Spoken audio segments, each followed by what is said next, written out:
মধ্যপ্রাচ্যে চলমান উত্তেজনা ঘিরে এবার এক হচ্ছে মুসলিম দেশগুলো। ইরানে ইসরায়েলি হামলার নিন্দা জানিয়ে এসেছে কঠিন বার্তা। এই তালিকায় যুক্তরাষ্ট্রের গুরুত্বপূর্ণ মিত্র মিশর সহ রয়েছে ২১টি মুসলিম দেশ।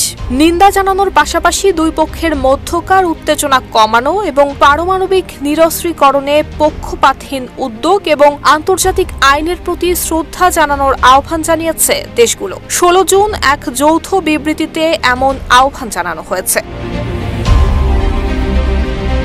ইরানে ইসরায়েলি হামলার নিন্দা জানিয়ে বিবৃতি দেয়া দেশগুলো হলো তুরস্ক, জর্ডান, সংযুক্ত আরব আমিরাত, পাকিস্তান, বাহরাইন, ব্রুনেই, চাদ, Gambia, Algeria, Comoros, Djibouti, Saudi আরব, সুদান, সোমালিয়া, ইরাক, ওমান, কাতার, কুয়েত, লিবিয়া, মিশর এবং মরিতানিয়া।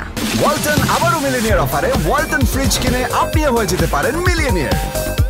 মিলিনিয়ার ছড়াছড়ি দেশ জুড়ে, এটা শুধু ওয়ালটনই পারে। এই দেশগুলোর পররাষ্ট্রমন্ত্রীরা ইসরায়েলের ইরানের হামলাকে আন্তর্জাতিক আইন এবং জাতিসংঘ সনদের লঙ্ঘন বলে নিন্দা জানিয়েছেন।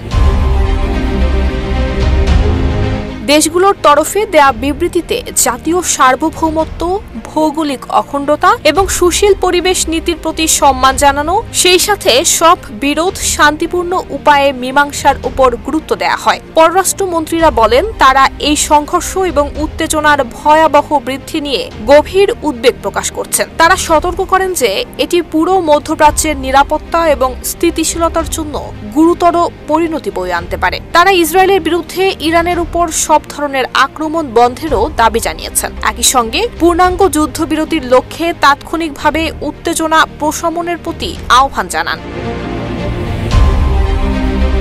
১৩ জুন প্রথম দফায় ইরানের একাধিক সামরিক এবং পারমাণবিক স্থাপনায় বিমান হামলা চালায় ইসরায়েল। এর জবাবে পাল্টা ক্ষেপণাস্ত্র হামলা চালায় ইরানও। ইসরায়েলি কর্তৃপক্ষ জানায়, ইরানের হামলায় এখনো পর্যন্ত অন্তত ২৪ জন নিহত এবং কয়েকশো মানুষ আহতের ঘটনা ঘটেছে।